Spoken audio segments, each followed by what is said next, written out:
সুমন্ত্রকে বলছে, সুমন্ত্র তুমি গিয়ে সকল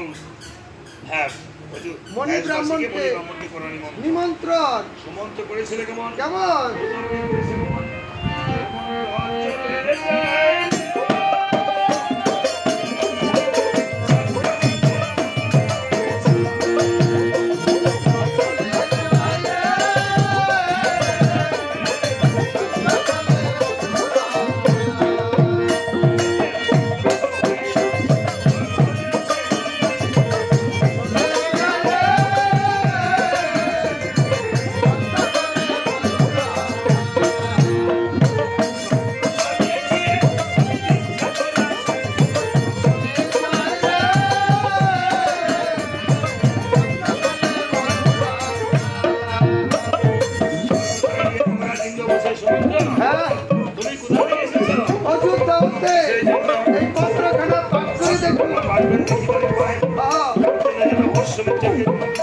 দেখা যায় যাবে বলে বিদায় করে দিল।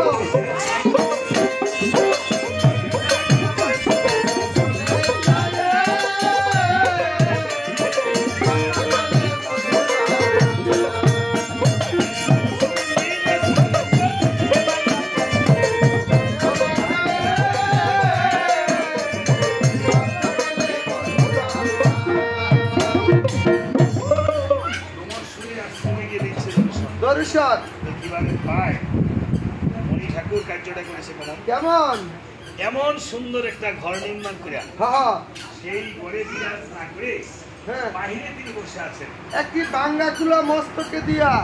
ভাঙ্গা খোলা মস্তকে দিয়ে সেখানে বসে যেই রৌদ্র উঠে এটা নিবারণের জন্য বলছে মণি ঠাকুর।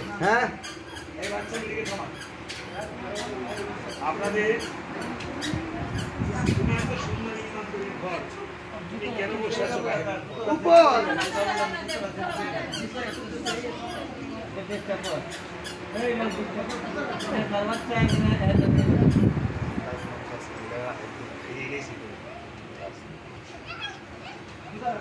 বলছে দেখো এই ঘর আর এই দেহ ঘরের মধ্যে কোনো পার্থক্য নেই। এই দেহ ঘরে যখন প্রাণ পাখি থাকে না রে, এই দেহের কোনো মূল্য থাকে না। আর এই ঘরেও যখন মানুষ থাকে না, মূল্য থাকে না।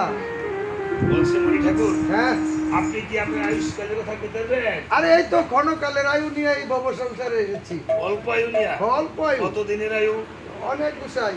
বলছে সমুদ্র তাহলে বলিতে বেশ শুন, হাড়ের বন্ধন ঘর চামড়ার ছাউনি 32 নালে তারে দিয়াছি খিচুনি 14 মোয়া চালের মাপ করে নিরন্তর দক্ষিণ পাশের চাঁদোয়ারে আসা যাওয়া করে, উত্তর পাশের চাঁদোয়ারে মাল বাহির করে, পূর্ব পাশের চাঁদোয়ারে আছে দুই দারোয়ান খাড়া, আর মধ্য পাশের চাঁদোয়ারে আছে প্রেমের চুরি বাঁধা চুরি ধরে বসে আছেন রামনারায়ণ। গোপনে গোপনে টেলিগ্রাম চালায়, ঘরে বসে বসে মন মহাজন দেশের সংবাদ পায়।